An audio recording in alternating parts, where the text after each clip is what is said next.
रजीम बिस्मिल्लाहिर्रहमानिर्रहीम। सबसे पहले स्पीकर साहब का बहुत बहुत शुक्रिया। मेरा जो पहला पॉइंट है वो अपनी ओवरसीज़ पाकिस्तानियों के बारे में, जो चाहे यूएई से हो या सऊदी अरब से हो, मस्कत से हो, इराक़ से हो, वो बहुत ज़्यादा तकलीफ़ में है और हुकूमत से हमारा यही अपील है कि जितना जल्दी हो सके अपनी ओवरसीज़ भाइयों को मतलब वो पाकिस्तान लेकर आए। और इसी के साथ साथ इराक़ में जनाब स्पीकर साहब, हमारे ओवरसीज़ के तकरीबन बहुत सारे लोगों के वीज़े जो है ना वो एक्सपायर हो चुके हैं। हमने बाकायदा थ्रू फॉरेन अफेयर्स बाकायदा हमने रिक्वेस्ट की है कि उनकी वीज़े जो है ना वो एक्सटेंड किया जाए ताकि वो अपने मुल्क वापस आ जाए। इसके साथ साथ मैं अपने मर्ज एरिया की बात करूँगा, जो तकरीबन नवंबर 2015 में बाकायदा पिछली हुकूमत में prime minister of Pakistan ex Mian Nawaz Sharif ने बाकायदा नोटिफिकेशन की, फिर उसके बाद कमेटी बनी। कमेटी ने बाकायदा 31 दिसंबर 2015 को बाकायदा फाटक की विज़िट की और 16 मई तकरीबन 2016 को वो कंप्लीट हो गई। और उन्होंने कमेटी ने बाकायदा 10 साल का प्रोग्राम दिया, 10 ईयर्स का। तो उसमें बाकायदा फाटक के लिए जो NFC 3% रखा था उसमें तकरीबन 110 बिलियन रुपए बनते थे।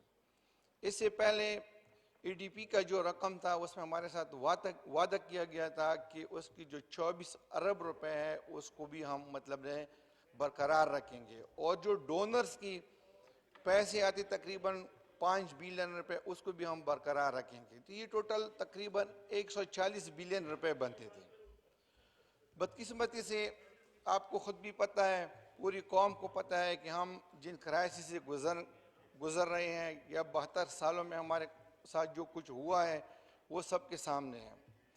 चाहे अफ़गानिस्तान सोवियत यूनियन का जो इनकलाब था उसमें हम सफ़र हो गए, फिर 90 के बाद अफ़गानिस्तान में तालिबान आ गए, उससे हम मतलब सफ़र हो गए, फिर 9/11 के बाद तो हम मतलब IDPs भी बन गए। तो स्पीकर साहब, मेरे कहने का मकसद ये है कि 110 बिलियन जो है ना उसमें पिछले साल भी सिर्फ मतलब 62 अरब रुपए रिलीज़ हुई थे।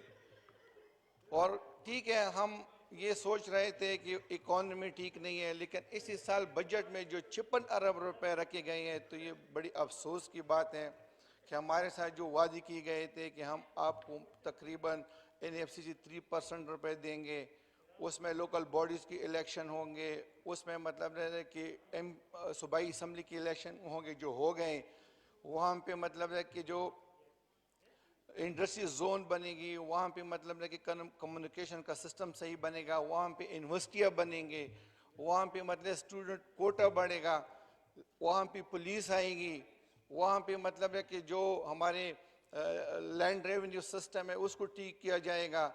तो इसका सारा इन्हिसार जो है ना वो NFC 3% पे है। लेकिन बदकिस्मती से इस दफ़ा जो 56 अरब रुपए दी गए हैं इसमें ADP की भी 24 अरब रुपए ऐड है। तो मेरे कहने का मकसद ये है कि हमारे एक भाई ने कहा कि सिंध वाले पैसे नहीं दे रहे हैं। ये काम तो वफाक का है, क्योंकि अगर आप 2 सालों में सिर्फ 2 मीटिंग कर लेते हैं तो जाहिर बात है उसमें फाटक का जिक्र ही नहीं किया गया। अगर हमें मतलब 140 अरब के बजाय सिर्फ 56 अरब रुपए देते हैं, अगर उस ADP के पैसे निकाले तो 32 अरब रुपए बनते हैं, तो ये हमारे सर ज्यादती है। और इसके अलावा अगर सिंध हुकूमत से बात करनी है तो ये वफाक का काम है, वफाक उनसे बात करे, हमें पैसे देना है, वफाक ने देना है। और इसी के साथ साथ सर जी, कुछ अरसे से तकरीबन जब से कोरोना इमरजेंसी लगी है पूरी मुल्क में, तो उसमें अगर आप देखा जाए हमारे मर्ज डिस्ट्रिक्ट के जितने भी स्टूडेंट हैं या चतराल से या गिलगित से या बलूचिस्तान से बाकायदा HEC के सामने वो प्रोटेस्ट कर रहे हैं, कभी इस्लामाबाद क्लब के सामने कर रहे हैं, अपने इलाकों की प्रेस क्लब के सामने प्रोटेस्ट कर रहे हैं 3G 4G के लिए जो ऑनलाइन क्लासेस है। लेकिन बदकिस्मती से उस पर कोई मतलब है कि अभी तक एक्शन नहीं लिया गया। और कुछ हमारे स्टूडेंट अपनी तरफ से बाकायदा उन्होंने इस्लामाबाद हाई कोर्ट में रेड दायर की, लेकिन उसका भी कुछ अभी तक रिजल्ट नहीं आया। मेरे कहने का मकसद ये है, अगर वहाँ पे लॉ एंड ऑर्डर सिचुएशन ख़राब है तो मेहरबानी करके जब तक ये इमरजेंसी है कोरोना की तब तक वहाँ पे 3G 4G खोला जाए, और जब हमारे बच्चे वापस यूनिवर्सिटी और कॉलेज स्कूल में वापस आए तो बेशक आप उसको बंद कर सकते हैं। इसके अलावा हालात कुछ इस तरह है कि फाटा के मर्ज एरिया के हालात अभी भी बेहतर नहीं है। कल भी मेरे हल्के में पड़ा चिनार में धमाका हुआ है, ये अल्लाह का शुक्र है कि सिर्फ 3 लोग जख्मी हुए, बाकी जानी नुकसान नहीं हुआ। उससे पहले ईद से पहले तकरीबन वहाँ पे एक इलाका है बाउंड्री के साथ है शुर को, वहाँ पे बाकायदा इमाम बारगाह और मस्जिद को शहीद किया गया। तो मेरे कहने का मकसद यह है कि ये सिर्फ मेरे हल्के कुरम एजेंसी का ये हाल नहीं है, पूरी फाटा में आप अगर वज़ीरिस्तान में देखें तो परसों भी मतलब है कि हमारे फोर्सेस के 2 जवान शहीद हो गए, और इसी तरह मतलब बिजावर से लेकर वज़ीरिस्तान तक यही हाल है। तो उस पर भी मतलब है कि लॉ एंड ऑर्डर सिचुएशन पे थोड़ा ध्यान देना चाहिए, ऐसा ना हो कि 2009 वाला 8 वाले हालात दोबारा आ जाए। और सर जी इसी के साथ साथ यूनिवर्सिटी पिछले मतलब साल से हम देख रहे हैं कि अभी तक 7 डिस्ट्रिक्ट में एक भी नई यूनिवर्सिटी बनी है, नई यूनिवर्सिटी कैंपस बना है।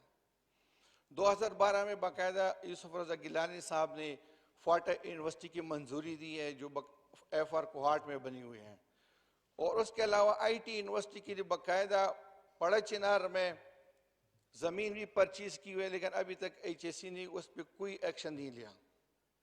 तो सर जी इसके साथ साथ मेरे कहने का मतलब ये भी है कि अगर ये NFC की जो 3% है जो ADP और डोनर्स के साथ मिला के तकरीबन 140 बिलियन बनते हैं, अगर ये पैसे फाटा को इस तरह किस्तों में अगर आप देते हैं साल में जो है ना कभी 40 अरब कभी 56 अरब, तो मुझे नज़र नहीं आ रहा है कि फाटा तरक्की कर ले।